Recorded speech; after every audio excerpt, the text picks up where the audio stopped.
Dalam sebuah riwayat dijelaskan hadis laisal ghina an kasratil arad walakinnal ghina ghinan nafsi. Bukanlah kaya yang sebenarnya orang yang kaya harta benda, tapi kaya yang sebenarnya adalah orang yang kaya hati. Orang yang kaya hati itu apa? Hatinya kaya, banyak uangnya? Bukan. Maksudnya ketika dapat rezeki berapapun, itu hatinya merasa cukup, merasa kaya dengan pemberian Allah.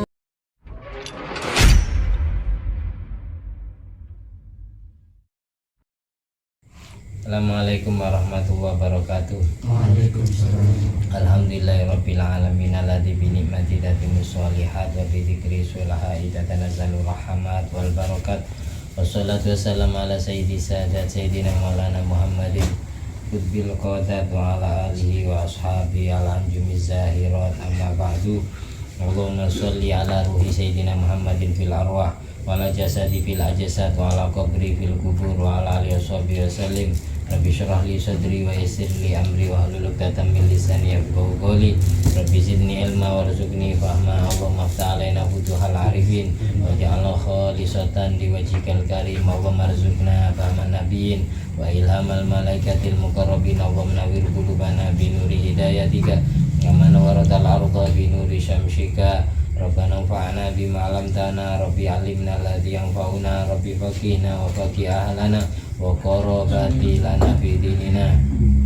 Allahumma inna na'udzubika min ilmin la yanfa' wa qalbin la yakhsha wa amalin la yurfa' wa du'ain la yusma. Allahumma sholli ala Sayyidina Muhammadin tibbil qulub wa dawaiha wa afiyatil abdan wa shifaiha wa nuril absar wa diyaiha wa kutil arwah wa ghidaiha wa ala alihi wasallim. Allahumma salli ala Sayyidina Muhammad ibn Abdillah al-qaim bi huquqillah adadama bi ilmillah wa ala alihi washabihi ma dhaqat illa wa farrajaha Allah wa ala alihi wasallim. Allahumma salli ala Sayyidina Muhammadin wa ala ali Sayyidina Muhammad madanil judi wal karam ma'al ilmi wal hilmi wal hikam wa barik wa sallim walhamdulillahi rabbil alamin. Malam hari ini kita akan membaca kitab tafsir Jalalain surat Wadduha. Di sebelumnya kita awali pertemuan ini dengan pembacaan ulumul Quran dan Fatihah biniat mendapatkan ridho dari Allah dan syafaat Nabi Muhammad SAW, diakui sebagai umatnya dunia sampai akhirat, ditambahkan sinar jasmani rohaninya, sinar mata dan sinar hatinya dengan nur Allah dan nur Nabi Muhammad SAW.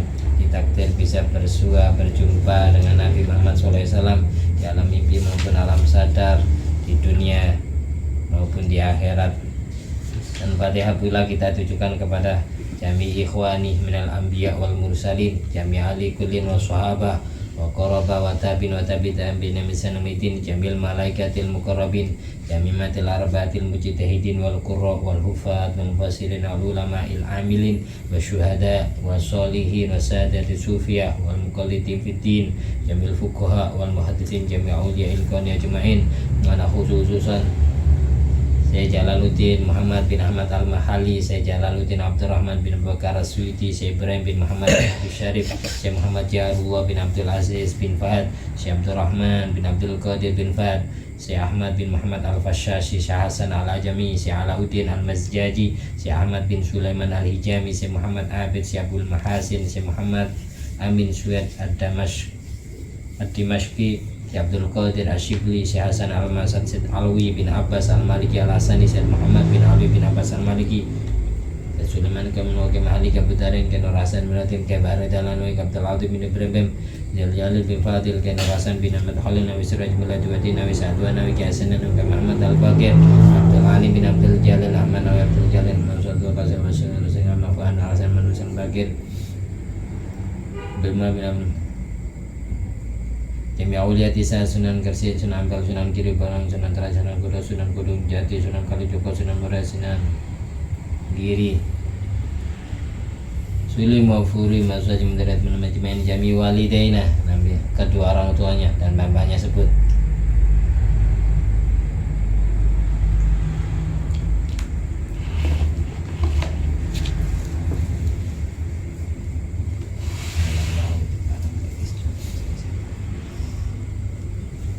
Ya baina wa umatina wa masyaihina azwajina wa dzurriyyatina wa auladina wa talamidina wa ra'iyatina wa asdiqaina wa karabatina wa وجوارنا وضيوفنا وأصحابنا وأصدقائنا وإخوان في الدين من المسلمين والمسلمات والمؤمنين والمؤمنات أينما كانوا من مشارق الأرض إلى مغاربها الأحياء منهم والأموات واغفر لهم وارحمهم وعافهم واعف عنهم شيء لنا ولهم الفاتحة.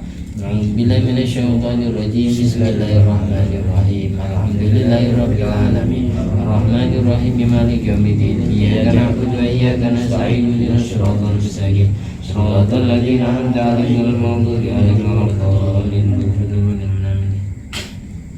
Mari bersama-sama. A'udzu billahi minasyaitonir rajim. Bismillahirrahmanirrahim.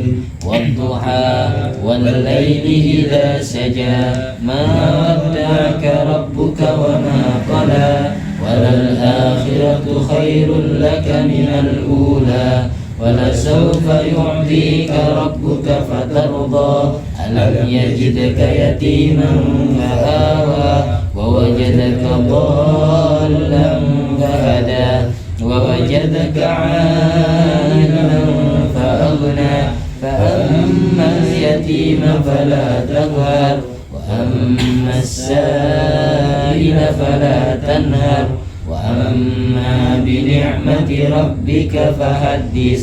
الله أكبر. لا إله إلا الله والله أكبر walillahil hamd. Bismillahirrahmanirrahim. Wadduha, demi waktu duha, waktu awal pagi, awal siang.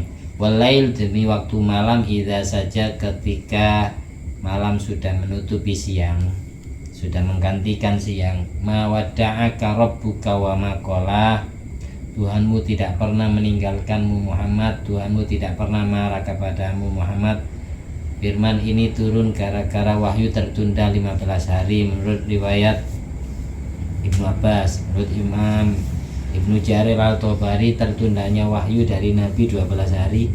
Menurut Imam Muqatil, tafsir Muqatil menjelaskan bahwa tertundanya wahyu itu sampai 40 hari, sehingga hati Nabi sedih karena merasa Allah meninggalkannya, merasa Allah marah kepadanya. Akhirnya malaikat Jibril turun. Allah tidak pernah marah kepadamu, Allah tidak pernah meninggalkanmu. Ma wadda'aka rabbuka wa ma qala.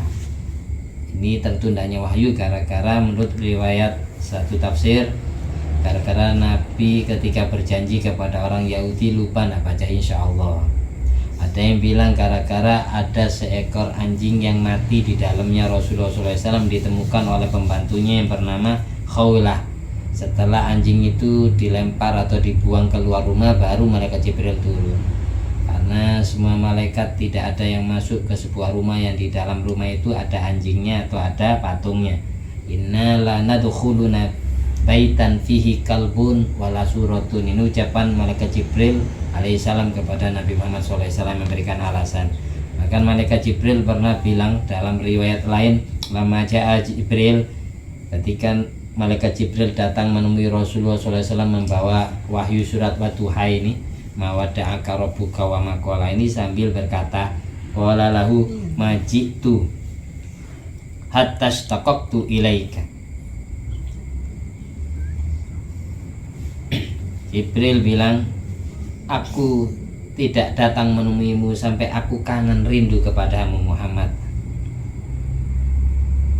Ucapan Nabi ini, majita hatas takoktu ilaika. Nabi Muhammad SAW bilang kepada malaikat Jibril, ketika malaikat Jibril datang, Jibril, majita, kenapa kamu tidak datang? Hatas takoktu ilaika, sampai aku rindu kepadamu, aku kangen kepadamu. Faqala, lalu Jibril menjawab, inni kuntu ilaika aswaq, aku tambah sangat rindu kepadamu, melebihi kerinduanmu kepada aku Muhammad. Aku lebih sangat rindu kepadamu, ingin bertemu dengan kamu daripada kerinduanmu kepada aku. Tapi walakinni abdun ma'mur, saya malaikat ini merupakan hamba yang diperintah oleh Tuhan. Wa unzilu alaih, dan aku bisa turun menemuimu kalau Allah yang nyuruh. Wa Wa ma natanazzalu illa bi amri rabbik, tidaklah kami para malaikat turun menemui rasulnya illa bi amri rabbik, kecuali diperintah oleh Tuhanmu Muhammad. Aku tidak berani karena Allah memerintahkanku menunda wahyu, jadi aku tidak berani turun. Aslinya aku aswak, lebih sangat kangen kepadamu. Inni kuntu ilaika aswaqo, lebih sangat kangen. Seperti itu alasan. Walal akhiratu khairul laka minal ula, urusan akhirat bagi Nabi Muhammad SAW lebih sangat terhormat, lebih sangat mulia daripada urusan dunia. Karena derajatnya Nabi di akhirat lebih sangat tinggi daripada derajatnya Rasulullah SAW ketika di dunia. Walal akhiratu khairul laka minal ula. Nabi setiap hari baca istighfar. Dalam hadis Sahih Muslim dijelaskan, wa inni la yughanu alayya qalbi, hatiku sangat susah. Fa astaghfirullah fil yaum 70 marrah, sampai aku baca istighfar minta ampunan kepada Allah dalam satu harinya 70 kali.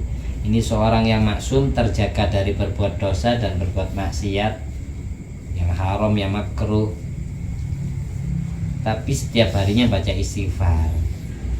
Padahal sudah dapat jaminan kalau dosanya sudah diampuni. Yaghfiru laka Allahu ma taqaddama min dzambih wa ma ta'akhkhar.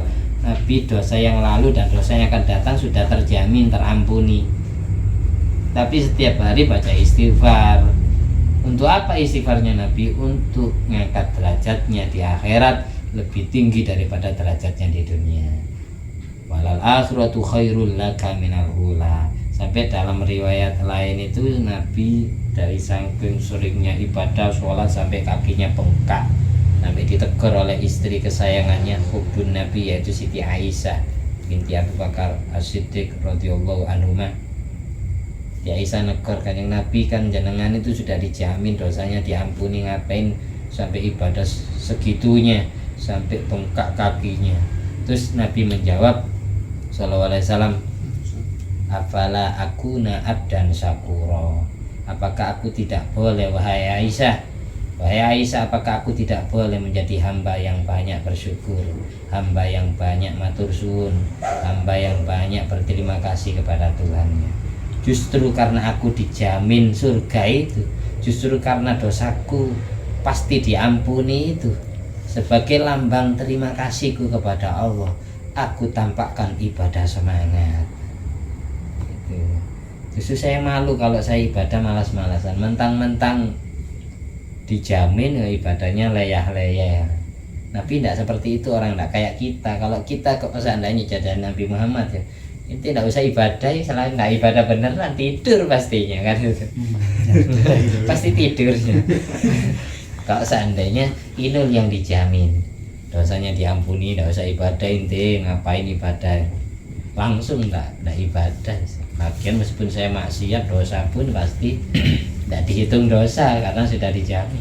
Tapi Nabi tidak seperti itu. Justru karena dijamin itu Nabi malu kalau ibadahnya malas. Jadi ditampakkan ibadah luar. Setiap hari baca istighfar 70 kali. Umatnya yang tidak dapat jaminan yang malu kalau istighfarnya tidak sampai 70 setiap hari. Kalau bisa kita lebih 100 lah gitu. Kalau bisa. Nabi sudah dijamin istighfar tiap hari. Inilah astaghfiru rabbi, ini fa astaghfirullah fil yaum 70 marrah. Ini wa yughanu alayya qalbi fa astaghfirullah fil yaum 70 marrah. Jadi kita lanjut. Walau saufa yu'tika rabbuka fatardha. Tuhanmu akan memberikan ata'an jazilan, anugerah besar. Banyakan ulama mentafsirkan ata'an besar adalah syafaat uzma. Nabi diizini oleh Allah untuk memberikan syafaat, pertolongan kepada umatnya yang masih tertinggal di neraka. Ketika Nabi sudah diberi ata'an jazilan, syafaat uzma, fatardha, hatimu Muhammad bisa merasa ridho, rela, puas. Nabi hatinya fatardha, ridho kalau Allah sudah memberikan ata'an jazilan, diizini mensyafaati umatnya. Nah, dalam sebuah hadis dijelaskan, idan la arda wa wahidun min ummati finnar, aku tidak ridho kalau satu saja umatku yang masih tertinggal di neraka. gitu. Makanya tidak dalam Maulid Simtuturor marhaban walanal busyra bi sa'din mustamirrin laisa yang fat haitsu utina ata'an jama'al fakhrul mu'abbad. Kabar bahagia kita dapat, yang kebahagiaan itu mustamirin laisa yang fat, terus menerus berkesinambungan, tidak pernah henti, tidak pernah habis. Kebahagiaan itu kapan? Haitsu utina ata'an, ketika kita ditakdir oleh Allah mendapatkan ata'an, mendapatkan syafaat dari Nabi Muhammad SAW, yang mana pemberian itu, anugerah itu jama'al fakhrul mu'abbad, dapat menghimpun kebanggaan yang abadi. Bangga kalau kita ditolong oleh Nabi. Makanya tiap hari baca sholawat biar kita besok di akhirat dibela oleh Rasulullah SAW.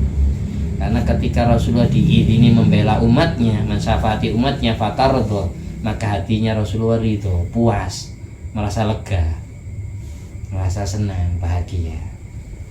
Jangan kecewakan hati nabimu. Oleh karena itu kalau ingin dapat syafaat ya setiap hari baca sholawat semampu kita. Allahumma sholli ala sayyidina Muhammad wa ala ali sayyidina Muhammad. Alam yajidka yatiman fa'awa. Allah Tuhanmu mentakdir dirimu dalam keadaan yatim, ditinggal mati ayahandanya. Setelah ditinggal mati ayahandanya, fa'awa, hak asuh Rasulullah SAW yang masih kecil dipindah. Bapaknya wafat, dipindah ke kakeknya. Kakeknya wafat, dipindah ke ke pamannya. Dalam riwayat, kapan Rasulullah yatim, ditinggal mati ayahandanya? Yatim itu apa? Man mata abuh wa istamirru yatimu ilal buluh wa idza balagha zala yatimu. Anak yatim adalah anak yang ditinggal mati bapaknya, dan sifat keyatimannya terus menerus sampai dia menginjak usia akil balik, usia 15 tahun, atau usia di mana anak sudah junub, mimpi basah, usia di mana anak sudah haid, sudah menstruasi. Itu baru sifat yatimnya hilang. Ketika sudah balik, sifat yatimnya hilang. Nabi yatim ditinggal mati ayahandanya, ada dua pendapat ulama. Ada yang bilang yatimnya Rasulullah qabla wiladatik, sebelum terlahir. Ada yang bilang ba'da wiladah, setelah terlahir. Menurut pendapat ulama yang mengatakan Nabi yatim sebelum dilahirkan oleh ibunya, ini yang dimaksud adalah, ada yang berpendapat 2 bulan usia kehamilan, pada saat Siti Aminah binti Wahab hamil Rasulullah SAW dapat 2 bulan, baru Sayyid Abdullah bin Abdul Muthalib wafat. Ada yang berpendapat ketika lahir kurang 2 bulan. Ketika lahir kurang 2 bulan, ketika Siti Aminah hamil, melahirkan Rasulullah kurang 2 bulan, ayahnya atau suaminya meninggal dunia, Sayyid Abdullah bin Abdul Muthalib. Itu kalau ikut pendapat yang menyatakan yatimnya Nabi sebelum terlahir ke dunia. Ada 2 pendapat. Ada yang bilang 2 bulan setelah kehamilan, ada yang bilang 2 bulan sebelum dilahirkan. Kalau ikut pendapat ulama yang mengatakan Nabi itu lahir sesudah dilahirkan, itu adalah ketika usia bayinya itu 2 bulan. Nabi lahir dapat 2 bulan usia bayinya, baru ayahnya Sayyid Abdullah bin Abdul Muthalib meninggal dunia. Terus ketika usianya Nabi Muhammad SAW, baru dipindah ke siapa kalau ayahnya wafat? Dipindah ke kakeknya, yaitu Abdul Muthalib. Ditinggal wafat ibunya. Kalau ada anak ditinggal mati ibu, itu namanya mungkote atau piatu. Otomatis karena bapaknya mendahului, pulang ke Rafiqil A'la, pulang ke kampung halamannya di akhirat. Akhirnya ketika ibunya meninggal sesudah ayah, statusnya Rasulullah yatim piatu. Ibunya meninggal dunia pada saat usianya Rasulullah ibnu arba'in, usia 4 tahun, masih kecil. Sudah yatim piatu usia 4 tahun. usia Ibnu Samanin usia 8 tahun, kakeknya yang merawat beliau mulai bayi sampai usia 8 tahun meninggal dunia. Sayyid Abdul Muthalib meninggal dunia ketika usianya Rasulullah 8 tahun. Ayahnya Nabi meninggal dunia itu yatim ketika sebelum dilahirkan kurang 2 bulan, ada yang berpendapat sesudah dilahirkan dapat 2 bulan. Ibunya Nabi meninggal dunia ketika usia Rasulullah 4 tahun.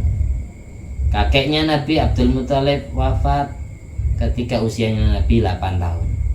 Baru ketika kakeknya wafat, baru hak asuhnya fa'awa diungsikan oleh Allah, dievakuasi, dipindah alihkan kepada pamannya. Siapa pamannya Nabi Muhammad SAW? Nah, siapa pamannya? Pamannya Nabi siapa? Abu Thalib. Abu Thalib mengambil hak asuh dari kakek pindah ke paman. Kenapa kok pindah ke Abu Thalib? Karena Abu Thalib adalah saudara kandungnya Sayyid Abdullah dari jalur satu ibu. Yang lain itu beda ibu. Yang lain kayak Abu Lahab itu beda ibu. Sayyidina Hamzah beda ibu. Sayyidina Abbas itu beda ibu dengan Sayyid Abdullah. Yang satu ibu dengan Sayyid Abdullah bin Abdul Muthalib adalah Abu Thalib bin Abdul Muthalib, yaitu ayahanda Sayyidina Ali bin Abi Thalib. Abu Thalib ini saudara kandungnya ayah Rasulullah SAW. Jadi istrinya Abdul Muthalib itu banyak, 4. Nah, gitu. Seperti itu. Jelas ya. Abu Thalib kapan meninggal dunia? Abu Thalib wafat sesudah Nabi menjadi seorang Rasul. Nabi Muhammad SAW sebagaimana di Niyatul Zain Senawi Banten menjelaskan, Nabi Muhammad SAW dilantik menjadi Rasul di usia 40, usia 40 tahun.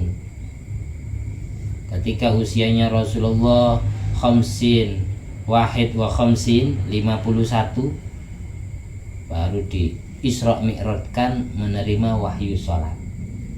Menerima wahyu sholat itu usia 51. Usia salas wa khamsin 53 diperintah hijrah ke Madinah.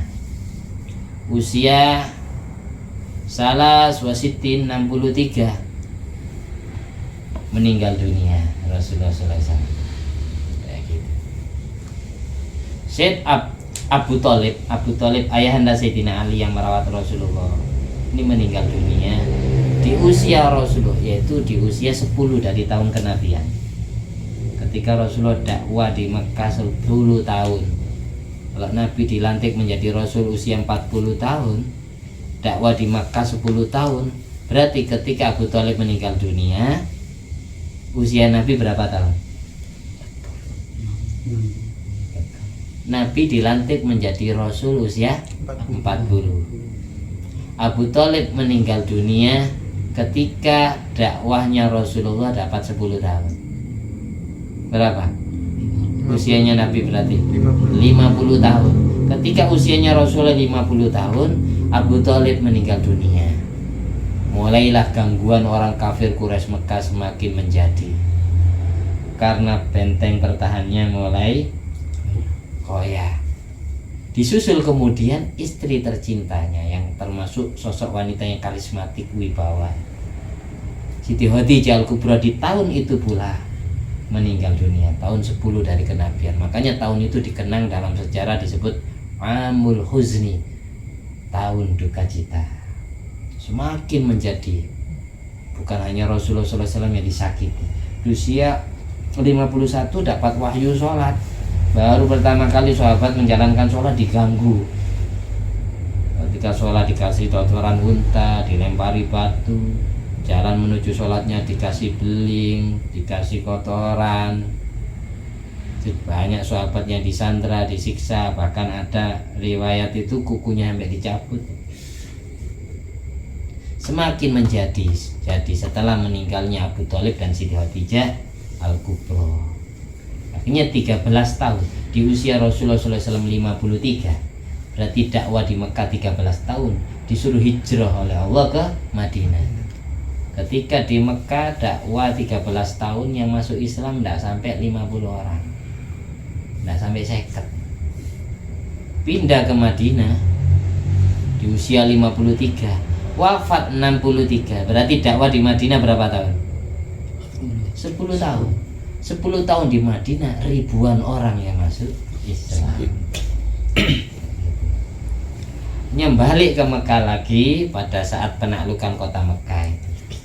Mulai banyak orang kafir Quraisy Mekah yang masuk Islam. Makanya di akhir surat Al-Qasas itu ada ayat innalladzi farada 'alaikal qur'ana laradduka ila ma'ad. Sesungguhnya Tuhan yang telah menentukan Al-Qur'an, menurunkan Al-Qur'an untukmu, itu akan mengembalikanmu ke tempat kampung halamanmu, tempat kelahiranmu. Laradduka, mengembalikanmu Muhammad, ila ma'ad, kepada tempat kembali. Tempat kembali di sini yang dimaksud adalah kota Mekah. Nabi pada saat hijrah di Madinah itu kangen ke Mekah. Ya Allah, kau pilih Mekah menjadi tempat kelahiranku, kau pilih Madinah menjadi tempat hijrahku. Nabi menyayangkan tempat atau kampung halamannya malah tidak banyak masuk Islam. Hanya segelintir orang, belasan orang, puluhan orang yang masuk Islam. Kenapa orang lain Madinah malah ya sahabat Ansor ini Madinah yang menolong. Sahabat Muhajirin orang Mekah yang hijrah ke Madinah. Sahabat Ansor orang Madinah yang masuk Islam yang menolong sahabat Muhajirin. Kayak gitu, makanya sahabat ada istilah Muhajirin dan Ansor. Ansor itu penolong. Orang asli Madinah yang nolong orang Mekah itu namanya Ansor. Orang Mekah yang asli Mekah hijrah ke Madinah namanya sahabat Muhajirin. Nabi menyayangkan orang Mekah malah sedikit yang masuk Islam, mengikut ajaran Nabi sedikit. Akhirnya kangen Nabi, cinta tanah air Nabi. Dari sini kemudian jadi makolahnya ulama Indonesia, hubbul waton minal iman. Cinta tanah air itu bagian dari iman. Diambil dari mana? Sejarah surat Al-Qasas. Innalladzi farada 'alaikal qur'ana laradduka ila ma'ad. Karena Nabi cinta tanah air. Akhirnya ditakdir orang Mekah yang masuk Islam pada saat penaklukan kota Mekah. Di Amul Hudaybiyah, perjanjian Hudaybiyah, terus ditunda hajinya di tahun mendatang. Setelah itu ada genjatan senjata, tidak jadi perang. Tapi banyak yang masuk Islam, golongan Abu Sufyan bin Harb dan keluarganya masuk Islam, termasuk ya Khalid bin Walid itu masuk Islam. Dulu pada waktu perang Uhud, Khalid bin Walid ini ya yang nyakiti Rasulullah, ternyata kemudian masuk Islam. Dulu Abu Jahal menyakiti Rasulullah, anaknya masuk Islam. Ikrimah bin Abu Jahal menjadi pejuang Islam. Dulu Walid bin Mughirah bin Syu'bah menyakiti Rasulullah, terus anaknya Walid bin Mughirah masuk Islam yang bernama Khalid bin Walid, singa padang pasir. Dulu Abu Lahab menyakiti Rasulullah, terus anaknya Utbah dan Mu'tab dan Durrah atau Darrah dan Sabi'ah masuk Islam, putra putrinya Abu Lahab. Ada satu yang tidak mau masuk Islam, Utaibah namanya. Kayak gitu. Ini berkat doa Nabi, Allah mahdi qaumi wa innahum la ya'lamun. Ya Allah, beri hidayah kaumku karena mereka tidak tahu. Disakiti malah didoakan baik. Beda dengan kita, memanfaatkan doaul madlum mustajab, doanya orang yang teraniaya mandi mustajab, akhirnya mendoakan jelek. Kalau Rasulullah tidak disakiti malah mendoakan baik, semoga mereka dapat hidayah. Tidak apa-apa bapaknya tidak masuk Islam, mbahnya tidak masuk Islam, barangkali anaknya besok atau cucunya besok yang mau ikut ajaran. Itu Nabi. Jadi arahannya doaul madlum mustajab ke situ. Doa baik bukan doa jelek. Kita lanjut, jelas ya. Kalau sudah jelas saya lanjut. Wajadaka dhallan fahada. Ini saya simpulkan ini. Allah mentakdir Rasulullah dhallan, pernah hilang. Akhirnya ditemukan oleh Abu Jahal, dikembalikan kepada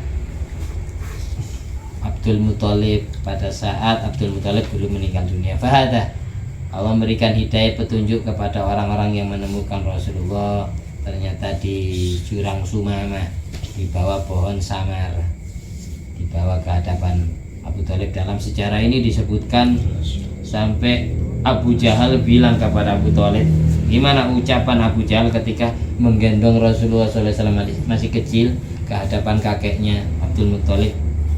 Ala tadri madza jara min ibnika, wahai Abdul Muthalib, apakah engkau tahu apa yang terjadi kepada cucumu? Memang adatnya orang Arab itu ya, kalau sudah bilang ibnun itu bisa putra bisa cucu. Ini ucapan Abu Jahal kepada Abdul Muthalib. Atadri madza jara min ibnika, kata-kata ibnun ini bisa anak bisa cucu. Sama kayak ketika bilang abun bapak, ini adatnya orang-orang bisa bapak bisa paman. Makanya dalam tafsir kayak Azhar itu ada yang bilang bapaknya Nabi Ibrahim, ada yang bilang pamannya Nabi Ibrahim. Kalau tafsir beda pendapat. Itu orang Arab. Karena mulai kecil dirawat oleh Abdul Muthalib, saya olah-olah Abdul Muthalib ini bapaknya bukan kakeknya. Lalu Abdul Muthalib balik tanya kepada Abu Jahal, walima, emang kenapa cucuku Muhammad? Ada apa dengan dirinya? Ketika Abu Jahal menemukannya di jurang Sumaimah. Ini anak tunaka wa arkabtuhu khalfi baina yadayhi fa'abat annaka antakuma. Ini anak tunaka wa arkabtuhu khalfi fa'abat annaka antakuma. Wahai Abdul Muthalib, pada saat aku mendudukkan untaku, deprok bahasa Jawanya, lalu Muhammad cucumu ini aku naikkan, saya taruh khalfi di belakangku, arkabtuhu khalfi, aku naikkan Muhammad, saya taruh di belakangku, katanya Abu Jahal. Setelah itu untaku saya suruh berdiri, fa'abat annaka antakum, untaku tidak mau berdiri ketika Muhammad saya taruh di belakangku, katanya Abu Jahal. Digonceng mau naik unta. Falamma arkabtu amami, ketika Muhammad saya taruh di depanku, qamatin naqa, untaku langsung berdiri tanpa aku suruh. Dicoba lagi ditaruh di belakang, duduk lagi unta, nak mau jalan, nak mau berdiri. Ditaruh di depannya baru berdiri, mau jalan tanpa disuruh.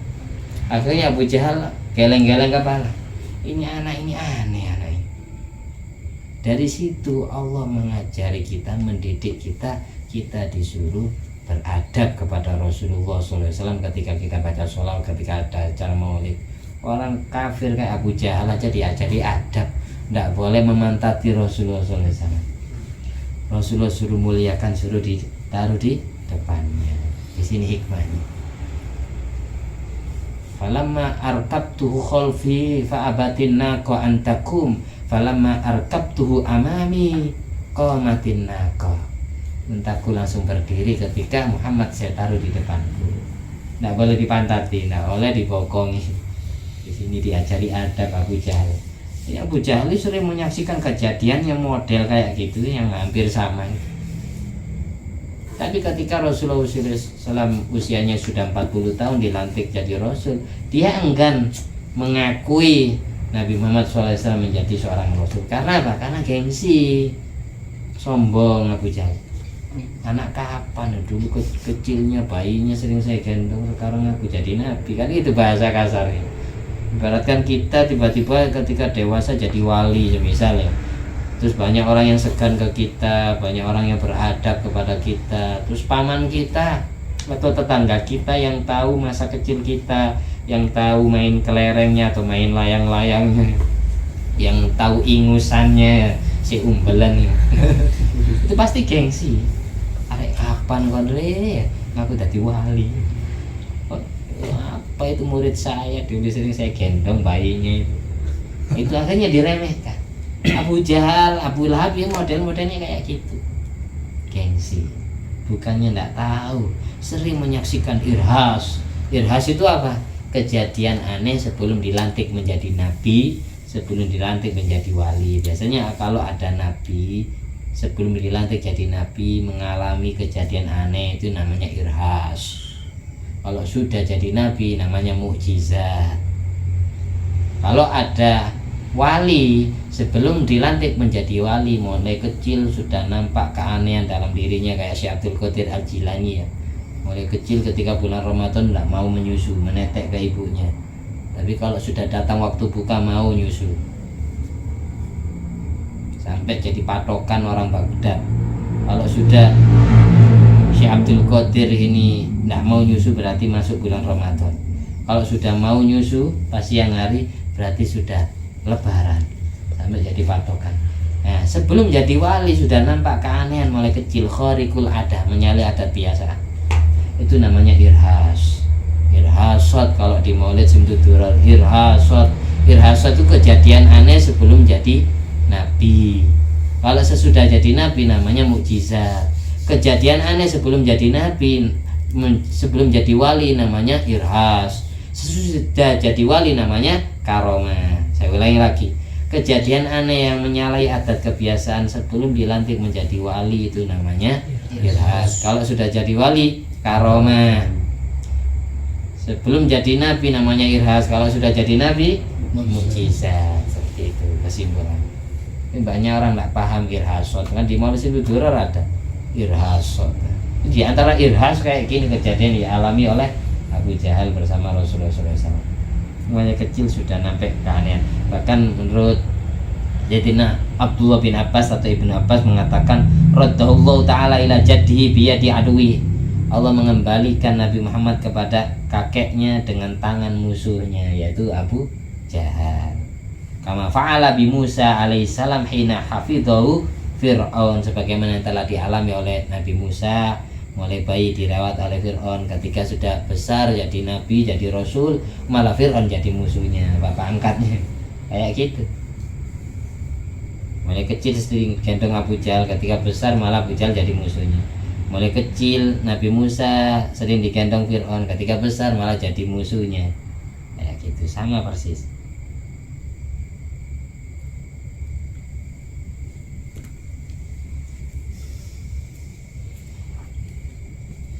Ada yang bilang yang dimaksud fawajataka dhallan fahada ini suatu saat pernah perjalanan Nabi sebelum menikah dengan Siti Khadijah. Nabi jadi karyawannya Siti Khadijah bersama pamannya Abu Thalib yang disertai rombongan yang diutus oleh Khadijah, yaitu pembantunya Siti Khadijah namanya Maisarah. Maisarah ini nama laki-laki ya, bukan nama perempuan. Sini Innahu sallallahu alaihi wasallam kharaja ma'a ammi Abi Thalib fi qafilati Maisarah inda Khadijah.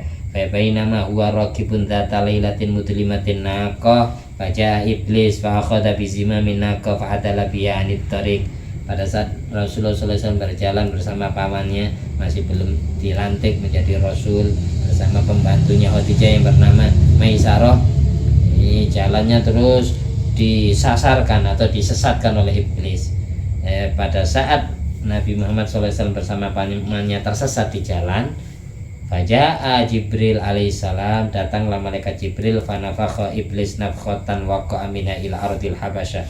Ditiup iblis, akhirnya terpelanting jauh ke negeri Habasyah, yaitu sekarang Habasyah jadi negara Ethiopia dan Eritrea, benua Afrika Selatan. Waradau ilal qafilah, akhirnya Rasulullah dikembalikan ke rombongannya lagi. Sempat Nabi ini terpelanting, disesatkan. Wajadaka dhallan, Allah menemukanmu dalam keadaan dhallan, tersesat di jalan. Fahada, lalu Allah beri petunjuk dirimu, ketemu kafilahnya lagi, rombongannya Maisarah lagi. Tuh, banyak tafsir mengenai wajadaka dhallan fahada. Bukan Nabi ajarannya sesat terus dapat hidayah, bukan, jangan sampai salah paham. Itu ada salah satu ustadz, ya, saya tidak usah sebut namanya, dia mentafsirkan wajadaka dhallan fahada ini Nabi ajarannya sesat dulunya, kemudian diberi hidayah sama Allah. Bukan itu. Kalau ada yang mentafsiri gini, ada, tapi dulu belum tahu syariatnya, terus dikasih tahu sama Allah, diajari. Itu maksud wajadaka dhallan fahada, itu baru benar. Kalau Nabi ajaran sesat terus diberi hidayah, ya salah, itu kurang beradab kepada Rasulullah SAW.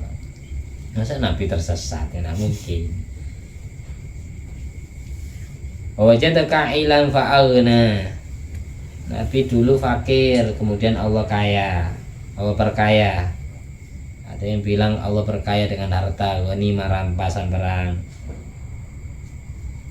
Nabi dulu fakir, kemudian Allah perkaya, bimali Khadijah wa tarbiyati Abi Thalib. Diperkaya dengan hartanya Siti Khadijah, harta istrinya, dan tarbiyah atau pendidikan Abu Thalib. Dulu Nabi fakir, aghnau bimali Abi Bakar.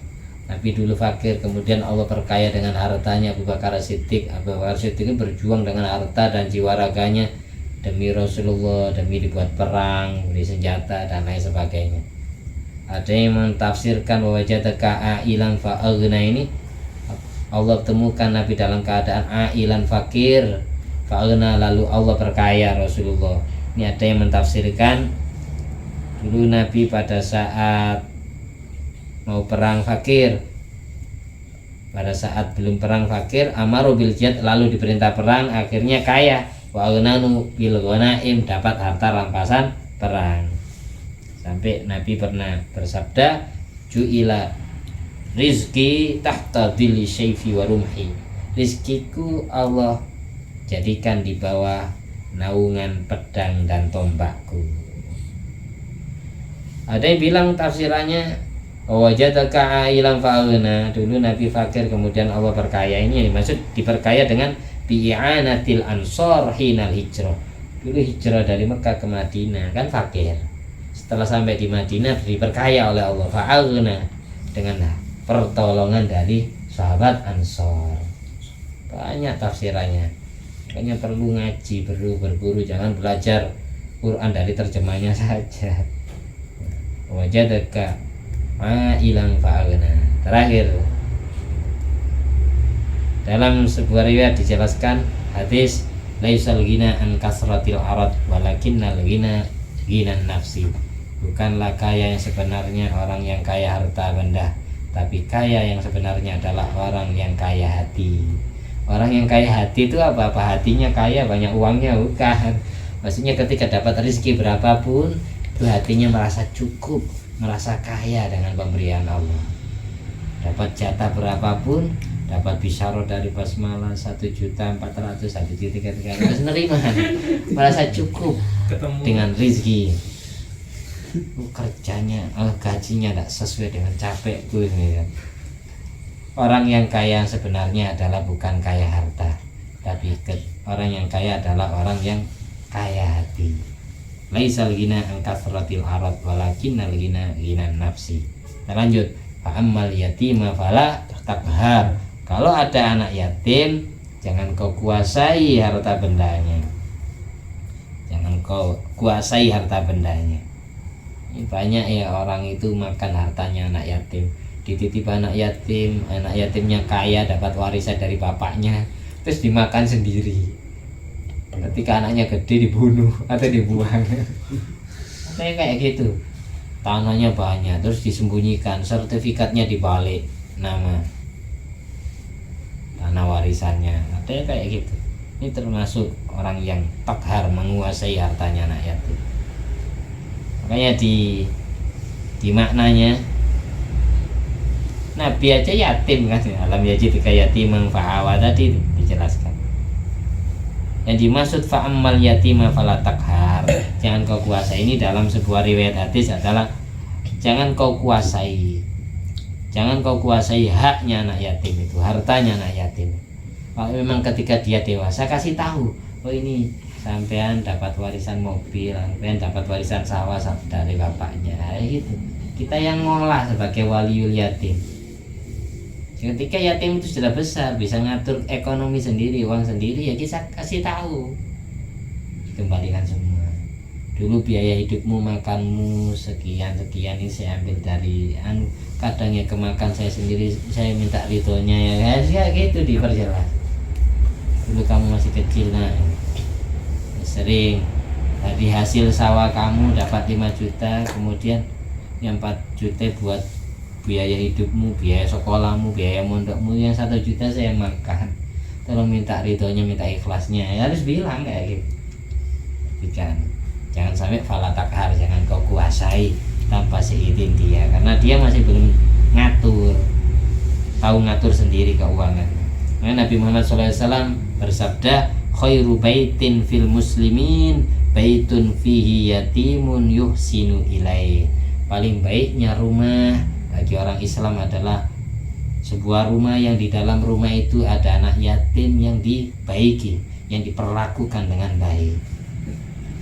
Wa syarru baitin fil muslimin baitun fihi yatimun yusa'u ilaih. Paling jeleknya rumah adalah sebuah rumah yang di dalam rumah itu ada anak yatim, yang anak yatim itu disingkirkan, dizalimi, dianiaya, disakiti, dikuasai harta bendanya. Itu jeleknya rumah kayak gitu. Wis barokahnya Allah, rahmatnya Allah tidak akan turun ke rumah tersebut. Kalau kita bisa mengasuh dengan sebenar-benarnya ya bagus. Mending kalau ngasuh anak yatim itu anak yatim yang betul-betul fakir, jangan anak yatim yang kaya. Ambil dari panti asuhan, nggak tahu statusnya, atau nemu di terminal ada bayi dibuang tong sampah, kayak gitu. Statusnya fil makna yatim karena nggak ketemu orang tuanya. Masuk anak zina kan nasabnya nisbat ke siapa? Ke ibu, berarti anak yatim, nggak punya bapak, anak zina. Kita lanjut sampai summa qala bi usbu'ai. Setelah Rasulullah SAW bersabda, khairu baitin fil muslimin baitun fihi yatimun yusinu ilaih, wa syarru baitin fil muslimin baitun fihi yatimun yusa'u ilaih. Summa qala bi usbu'aihi. Kemudian Nabi bersabda sambil isyarah pakai dua jarinya. Pakai dua jarinya, yang maksud dua jari ini jari tengah sama jari telunjuk, sambil bersabda gini, ana wa kafilul yatim fil jannah hakada. Ana wa kafilul yatim fil jannah hakada. Aku dengan orang yang merawat anak yatim itu di surga nanti sekian jaraknya. Maksudnya lambang dekat. Isyarat wa yusyiru bi usbu'ai. Nabi mengisyaratkan dua jari telunjuk sama jari tengahnya ini dari saking dekatnya jaraknya orang yang mengasuh anak yatim. Orang yang mengasuh anak yatim dengan sebenar-benarnya itu disayang oleh Rasulullah SAW. Dia akan cepat jadi kekasih Allah gara-gara Rasulullah SAW mengistimewakannya. Memang susah. Rata-rata anak yatim bandel. Di kitab Asyatul Mustafa li Sayyidina Ali, idza bakal yatim ihtazal arash. Ketika anak yatim itu nangis, ditangiskan oleh orang yang menyakitinya, maka arasnya Allah goncang. Dijaga oleh ribuan malaikat itu goncang. Kayak gitu. Dalik, kita lanjut. Wa masa ila fala tanhar. Kalau ada pengemis, ada orang yang minta-minta, jangan kau bentak. Wa masa ila fala tanhar. Ketika ada orang yang minta-minta, orang yang ngemis, jangan kau bentak. Terus gimana cara yang terbaik? Imma antut imuhu au taruddahu birifkin. Kalau engkau tidak bisa ngasih, maka kamu tolak dengan secara halus. Kalau bisa ngasih, kasih makanan, kasih uang semampu kita. Nanti rakatnya ulama dulu itu tidak pernah membuat hampa orang yang minta-minta, itu selalu dikasih semampunya, seadanya. Kalau tidak bisa ngasih, maka kita tolak dengan secara halus, jangan dibentak. Kalau dibentak yang jelas hatinya orang ngemis itu ya sakit. Apa kalau belet mau pipis, mau ke kamar mandi, silakan, jangan ditahan. Lagian bisa disetel ulang videonya. Di sini yang dimaksud sa'il pengemis ini juga katanya Sesawi wakilah al-murad bisa ilma yasmalu talibal ilmi. Masuk kategori sa'il di sini menurut riwayat atau tafsiran ulama yang lain, ulama tafsir yang lain. Itu sama seperti pengemis adalah talibal ilmi, para santri yang belajar ilmu. Mereka kan membutuhkan biaya sekolah, biaya ngaji, biaya madrasah, biaya pondoknya. Wa yukrimu, maka kita muliakan dia.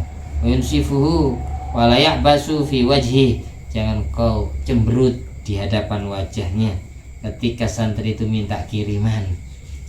Wala yatalaqahu bimakruhin, jangan kau papak, jangan kau sambut santri-santri yang minta uang dengan hal yang menyakitkan, hal yang tidak disenangi oleh hati mereka. Wahadal umum aula, ketika tafsiran wa amasa ila falatanhar ditafsirkan atau dimasukkan ke para santri yang ngaji ilmu, ini aula, lebih utama daripada ditentukan pada para pengemis. Kalau orang ngemis yang tujuan ngemisnya itu memperkaya diri, mus'atul lahmin fi wajhi, hilang daging wajahnya, hilang besok setelah bangkit dari alam kubur. Kalau di Tajridus Shorah ya, dari sini dapat kita simpulkan wa innama ukhira haqqullah, yang terakhir ini haqqullah. Wa amma bi ni'mati rabbika fahadis, yang pertama kita diingatkan anak yatim, fa amal yatima fala tanhar fala takhar. Yang kedua kita diingatkan masalah orang yang minta-minta, wa amma sa'ila fala tanhar. Yang ketiga kita diingatkan wa amma bi ni'mati rabbika fahadis, kalau dapat kenikmatan dari Tuhanmu tolong ceritakan kepada orang lain. Ini haknya manusia, yatim, pengemis, haknya Allah. Wa amma bi ni'mati rabbika fahadis, ini haknya Allah. Kenapa? Wa innama ukhira haqqullah, haknya Allah kok ditaruh di terakhir dari haknya anak yatim dan pengemis. Ini alasannya. Li annahuma muhtajani, karena anak yatim dan pengemis itu orang yang butuh. Wallahu wal ghaniyyu, sementara Allah tidak butuh bantuan kita. Allah Maha Kaya. Makanya haknya Allah ditaruh di belakang. Wa taqdimul muhtaj aula, mendahulukan yang butuh itu lebih utama. Wa innal maksud min jami'it ta'at, karena maksud dari semua ibadah adalah kita merawat anak yatim itu ibadah, kita sedekah ke pengemis itu juga ibadah, kita menceritakan nikmatnya Allah itu juga ibadah. Maksud dari semua ibadah adalah istighraqul qalbi fi dzikrillahi wa syukrihi, menenggelamkan hati dalam zikir kepada Allah dan syukur berterima kasih kepada Allah. Wa khutimat bihi lil umum, oleh karena itu syukur itu ditaruh di belakang. Orang yang menceritakan kenikmatan Allah berarti lambang syukurnya dia kepada Allah. Kita dapat kenikmatan terus cerita ke teman, ceritanya itu bukan menyombongkan diri, bukan pamer, tapi ceritanya sebagai lambang syukur, matur suwun kita, terima kasih kita kepada Allah karena sudah dikasih kenikmatan. Diceritakan ke orang lain, kita menceritakan kenikmatan itu sudah dapat pahala. Kalau niatan kita tahadus bi nikmah, tapi kalau niatan kita menyombongkan diri atau pamer ya tidak dapat. Itu tujuan menceritakan. Makanya dalam buah hadis ya anak, ini alasannya, inna tahadus biha wa syukruha. Orang yang menceritakan nikmat Allah berarti dia orang yang bersyukur kepada Allah. Wa tahadus bi nikmah jaizun li ghairi sallallahu alaihi wasallam idza qasada bi syukra. Menceritakan nikmatnya Allah kepada orang lain itu boleh bagi selain Nabi Muhammad. Bagi selain Nabi Muhammad sallallahu alaihi wasallam boleh cerita kenikmatan kepada orang lain ketika tujuannya benar. Apa tujuannya? Ketika maksudnya adalah bersyukur, berterima kasih kepada Allah. Yang kedua, wa yuqtada bi ghairu, ketika dia jadi panutan bagi pengikutnya, dia jadi seorang ustadz, dia jadi kiai, atau dia jadi pimpinan keluarga, atau dia jadi pimpinan desa, atau menjadi ketua kelas atau kepala sekolah. Dia cerita kenikmatan, satu tujuannya syukur, yang kedua agar diikuti oleh pengikutnya. Contohnya, alhamdulillah tadi saya dapat rezeki, kemudian rezekinya saya sedekahkan. Itu tujuan ceritanya ini bukan riya, tapi biar pengikutnya niru sedekah juga. Nah, yang nomor dua, Wa amina ala nafsil ghurur wal kibar. Yang ketiga syaratnya kapan cerita kenikmatan itu boleh? Ketika di dalam hatinya aman dari tipu daya, aman dari sombong, aman dari riya, baru boleh. Masih Sayyidina Hasan bin Ali radhiyallahu anhu mengatakan, "Idza qala Al-Hasan bin Ali radhiyallahu anhu ma idza amilta khairan hadis biya ikhwanak yaqtadu bika." Kata Sayyidina Hasan, ketika kalian semua berbuat baik, tolong ceritakan amal baikmu kepada orang lain dengan tujuan liyaqtadu bika, agar orang lain meniru kebaikanmu. Jadi tujuan ceritanya agar ditiru, bukan menyombongkan diri, bukan riya. Waroda juga ada hadis menyatakan inna saksuan kana jalisan indahu sallallahu alaihi wasallam fara'au rasasyab. Ada seorang pria yang duduk di hadapan Rasulullah sallallahu alaihi wasallam, lalu Rasulullah sallallahu alaihi wasallam melihat orang itu pakai pakaian yang hina, pakai pakaian yang kumuh, lusuh, kayak kotor gitu. Faqala lahu ala kamal. Lalu Nabi tanya kepada orang yang pakai pakaian kotor itu, pakaian yang kumuh kayak, apakah kamu tidak punya harta? Tidak ada uang untuk beli pakaian bagus? Qala, orang itu jawab, "Naam, iya saya punya Nabi." "Kenapa kok pakai pakaian jelek?" Faqala lahu idza ataqallahu malan falyuri atharahu alaika. Ketika engkau dikasih rizki harta oleh Allah, tunjukkan ucapan terima kasihmu kepada Allah. Buat beli pakaian yang bagus, bukan menyombongkan diri, tapi sebagai lambang syukurmu kepada Allah. Alhamdulillah aku dikasih rizki, akhirnya diberikan pakaian yang bagus gitu. Sempat kayak gitu Nabi menjumpai orang kayak gitu. Kenapa? Dalam hati juga Nabi mengatakan innallaha jamilun yuhibbul jamal. Allah itu zat yang indah, jadi Allah suka keindahan. Jadi wajibu ayyara athara ni'ma al abdi wa yuhibbu ayyara athara ni'ma al abdi.